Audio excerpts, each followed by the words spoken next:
Hello my dear students, welcome to your master chem channel. कैसे हैं प्यारे बच्चों? Very good.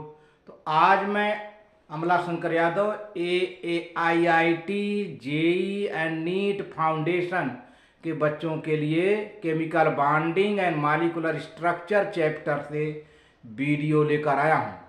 आज हमारा डिस्कशन आयनिक बॉन्ड मतलब इलेक्ट्रोवायलेंट बॉन्ड के बारे में डिस्कशन होगा। Today I will discuss about ionic bond और electrovalent bond. This is also known as non directional bond. इसको नॉन डायरेक्शनल बॉन्ड भी कहते हैं। क्यों कहते हैं हम डिस्कशन करेंगे, क्योंकि इसकी कोई स्टीरियो स्पेस आइसोमेरिज्म नहीं होती है। और इसी के साथ साथ प्यारे बच्चों हमारा डिस्कशन होगा लैटिस एनर्जी। लैटिस एनर्जी के बारे में डिस्कशन होगा।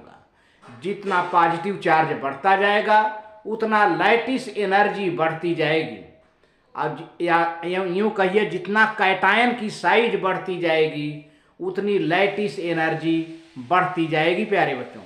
तो देखिए कैसा है डिस्कशन, और भी बातें हैं आयनिक बॉन्ड के बारे में जो है, तो हम पूरा डिटेल बातें करते हैं। और इसके साथ साथ जो क्वेश्चंस आए हैं IIT जेई और नीट मेडिकल एंट्रेंस में, उसका भी हम आपसे डिस्कशन करेंगे।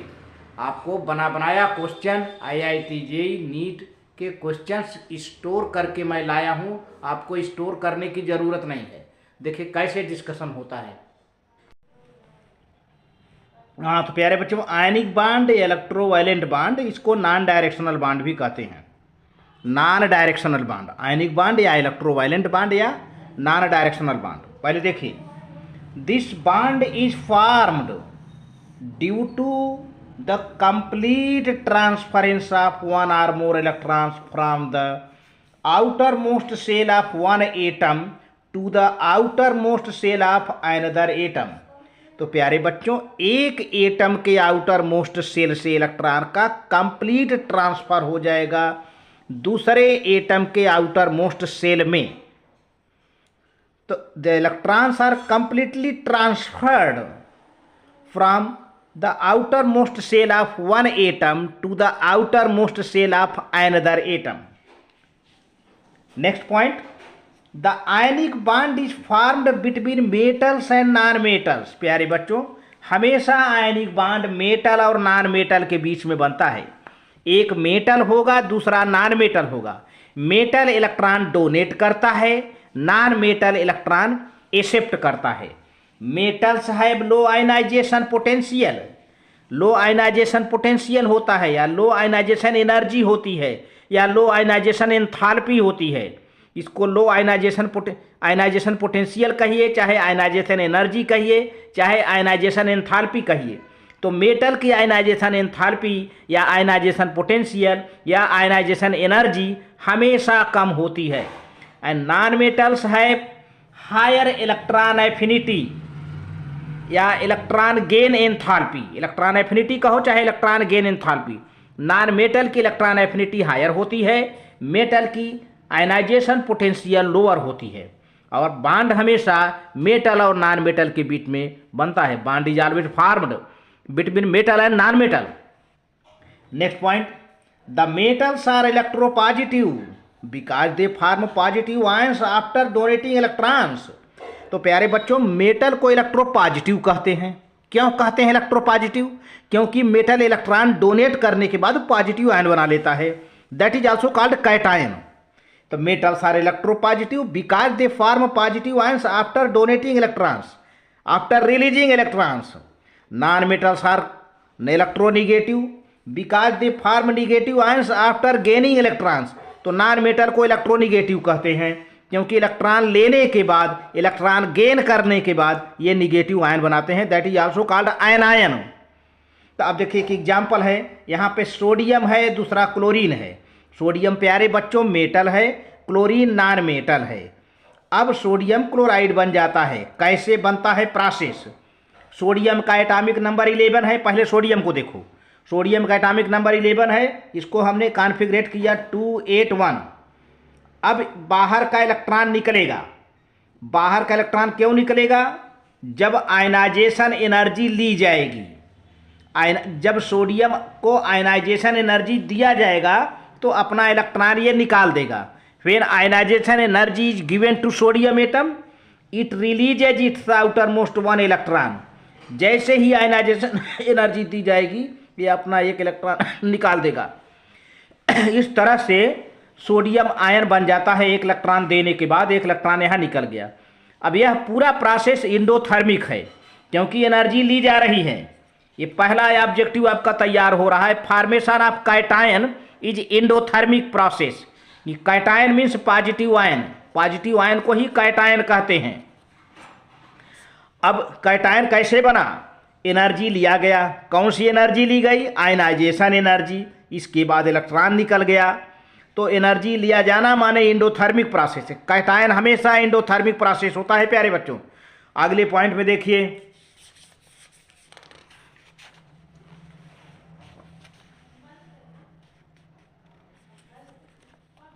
अब सोडियम क्लोरीन की बात करिए प्यारे बच्चों। क्लोरीन,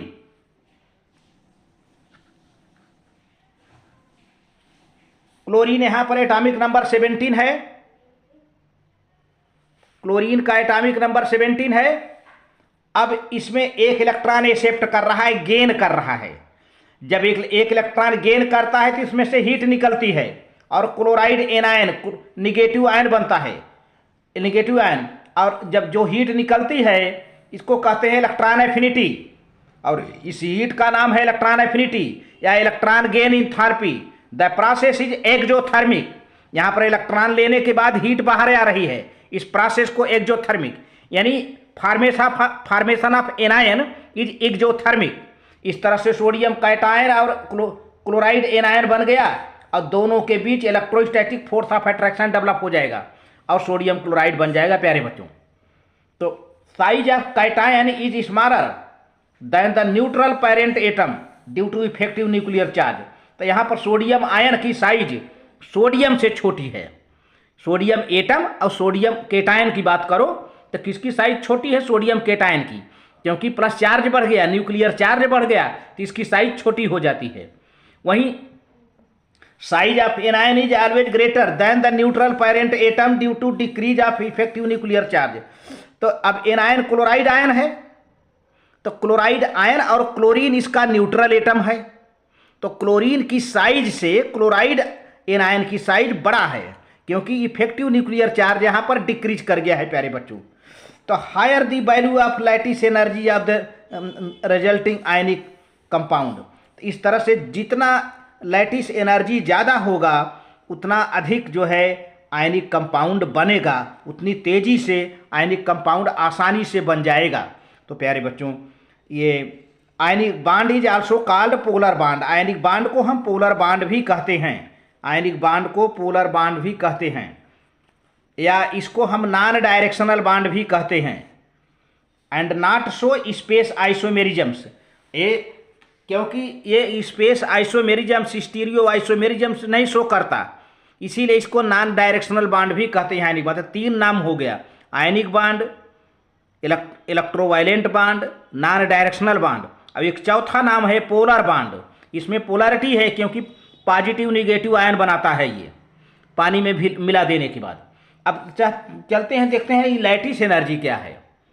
तो lattice energy, the lattice energy of ionic solid may be defined as the amount of energy released, the amount of energy released when required, the number of gaseous positive cations and negative anions are condensed into 1 gram mole of ionic solid। अब जब एक gaseous cation gaseous anion एक दूसरे के पास आते हैं और condense होते हैं तो कुछ एनर्जी कंडेंस होकर 1 मोल आयनिक कंपाउंड बनाते हैं। तो 1 मोल आयनिक कंपाउंड में के बनने पर जो एनर्जी निकल कर बाहर आती है that is called lattice energy. फिर से गैसियस कैटायन गैसियस एनायन जब एक दूसरे के पास आते हैं कंडेंस होकर जब 1 मोल आयनिक कंपाउंड बनाते हैं तो उस टाइम कुछ एनर्जी बाहर निकल के आती है। That energy is known as lattice energy. जितना लैटिस एनर्जी बढ़ेगा उतना आयनिक कंपाउंड बनेगा उतनी तेजी से। Born Haber cycle is used to determine electronegativity and lattice energy. Born Haber cycle का यूज इलेक्ट्रोनिगेटिविटी और लैटिस एनर्जी को डिटरमाइन करने के लिए किया जाता है प्यारे बच्चों। तो अब आगे देखिए, कुछ क्वेश्चंस का आपको डिस्कशन कराने जा रहा हूं मैं, जो कि आईआईटी जेई नीट में आए हुए हैं फाउंडेशन। देखिए ये है प्यारे बच्चों question. Ionic compounds in general possess both. कौन कौन से दो प्रॉपर्टी हैं आयनिक कंपाउंड में? अब 4 ऑप्शन दिया है, आप समझिए। High melting point and non directional, आपका पहला ही सही है, बाकी सब गलत है। और भी चेक कर लो। High melting point, low boiling point, ना directional bonds, low boiling point, high solubility and polar and non polar bond, कुछ नहीं, केवल पहला आपका सही है, क्योंकि हाई मेल्टिंग पॉइंट है। हाई मेल्टिंग क्यों होता है? क्योंकि इसमें strong electrostatic force of attraction होता है। इसको मेल्ट करने के लिए सबसे पहले उस फोर्स को ब्रेक डाउन करना पड़ता है, रिड्यूस करना पड़ता है। फोर्स बड़ा स्ट्रांग है, इसलिए इनकी मेल्टिंग पॉइंट हाई होती है। और ये नॉन डायरेक्शनल होते हैं। नॉन डायरेक्शनल क्यों होते हैं? क्योंकि इनका कोई ज्योमेट्री नहीं होता, इनकी कोई ज्योमेट्री नहीं होती है, नॉन डायरेक्शनल होते हैं। ये कोई स्पेस आइसोमेरिज्म्स नहीं बनाते हैं, इसलिए नॉन डायरेक्शनल होते हैं। तो आपका ऑप्शन प्यारे बच्चों ए सही गया, A. Ionic compounds have high melting point and are non directional because they do not form space isomerisms. अभी मैंने डिस्कशन किया था। नेक्स्ट क्वेश्चन है प्यारे बच्चों, ion electrovalent compound does not exhibit space isomerisms because. अभी मैंने डिस्कशन किया था। The presence of oppositely charged ion, high melting point, non directional nature of the bond. तो non directional nature of the bond, यह आपका answer है। आपका answer सही हुआ। Ionic compound do not show space isomerisms due to non directional nature of the bond. तो आपका answer C सही है, non directional nature of the bond हो गया। अगला, ion electrovalent compound is made up of neutral atoms, neutral molecules, electrically charged atoms and group of atoms. Electrically charged molecules, तो an प्यारे बच्चों इसमें आपका सही सी सही है। इलेक्ट्रिकली चार्ज्ड एटम्स होंगे या फिर ग्रुप ऑफ एटम्स होगा। तो an electrovalent compound consist of electrically charged atoms और group of atoms. Option number आपका सी सही है, क्योंकि इलेक्ट्रिकली चार्ज भी होता है, ग्रुप ऑफ एटम भी, जैसे अमोनियम आयन NH4+ या सल्फेट आयन। तो सल्फेट आयन में ग्रुप ऑफ एटम है ना, सल्फर है और ऑक्सीजन है, ऑक्सीजन का 4 एटम है ना। तो इलेक्ट्रिकली चार्ज एटम होगा या तो फिर ग्रुप ऑफ एटम्स होगा। आपका ऑप्शन सही सी जाता है। अगला क्वेश्चन देखो प्यारे बच्चों,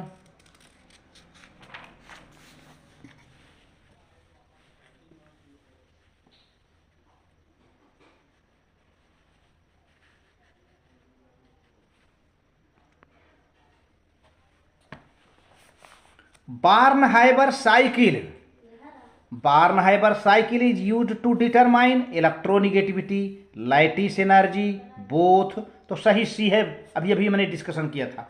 बार्नहाइबर साइकिल का यूज इलेक्ट्रोनिगेटिविटी और लैटिस एनर्जी को डिटरमाइन करने के लिए किया जाता है प्यारे बच्चों।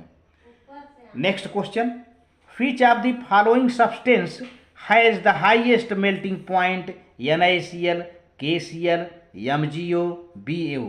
तो प्यारे बच्चों जिसमें लैटिस एनर्जी ज़्यादा होगा, मीन्स जिसमें मैग्नीट्यूड ऑफ प्लस चार्ज ज़्यादा होगा, उसकी क्या कहते हैं, मेल्टिंग पॉइंट ज़्यादा होगी।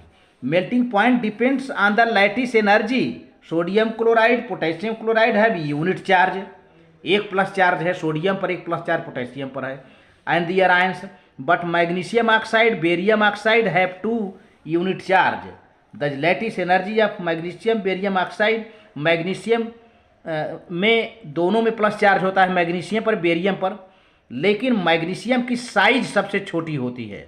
जिसकी साइज जितना छोटी होगी मैंने बताया था उसकी लैटिस एनर्जी उतना अधिक होगी। तो magnesium +2 is smaller then barium +2।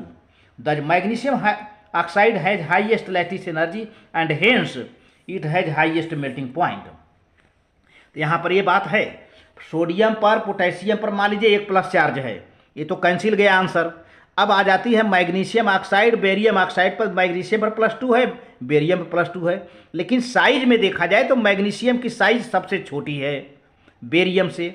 तो जिसकी साइज छोटी होती है मैंने बताया था उसकी लैटिस एनर्जी ज़्यादा होती है, और जिसकी लैटिस एनर्जी ज़्यादा होती है उसकी मेल्टिंग पॉइंट ज़्यादा होती है। तो यहाँ पर which have the following substance has highest melting point, तो यहाँ पर मैग्नीशियम ऑक्साइड आपका ऑप्शन सी सही है। बहुत अच्छा क्वेश्चन है प्यारे बच्चों, बहुत ही कई बार ये पूछा गया है, एक बार नहीं कई बार क्वेश्चन पूछा गया है, इसको खूब अपने दिमाग में रखिएगा। Ionic reactions occurs in aqueous solution and organic solvent of higher polarity, non-polar solvent of the low polarity, gaseous state, solid state। तो प्यारे बच्चों ionic reaction occurs in aqueous solution और organic solvent of high polarity. या तो aqueous solution हो या तो अगर ऑर्गेनिक सॉल्वेंट है तो पोलरिटी उसमें हो ज़्यादा, polarity means plus minus ion हो। हालांकि ऑर्गेनिक कंपाउंड में प्लस माइनस पोलरिटी बहुत कम देखने को मिलती है, लेकिन बहुत ऐसे ऑर्गेनिक कंपाउंड हैं जिसमें इलेक्ट्रोनेगेटिव एलिमेंट रहते हैं तो उसमें थोड़ी सी पोलरिटी आ जाती है। तो ऐसा या तो एक्वस सॉल्यूशन में रिएक्शन होगा या तो ऑर्गेनिक सॉल्वेंट अगर है तो उसमें उसकी पोलरिटी ज़्यादा होनी चाहिए, प्लस माइनस आयनों का स्ट्रेंथ, आयंस का स्ट्रेंथ ज़्यादा होना चाहिए। तो इस तरह से प्यारे बच्चों आपका आंसर हो जाता है सही, ए सही हो जाता है। तो वीडियो प्यारे बच्चों अच्छा लगे तो लाइक करके सब्सक्राइब कर देना, शेयर कर देना। Very good, thank you. Master chem channel IIT JEE NEET के स्टूडेंट्स की सफलता, उनके सिलेक्शन के लिए शुभकामना करता है। Thank you very much.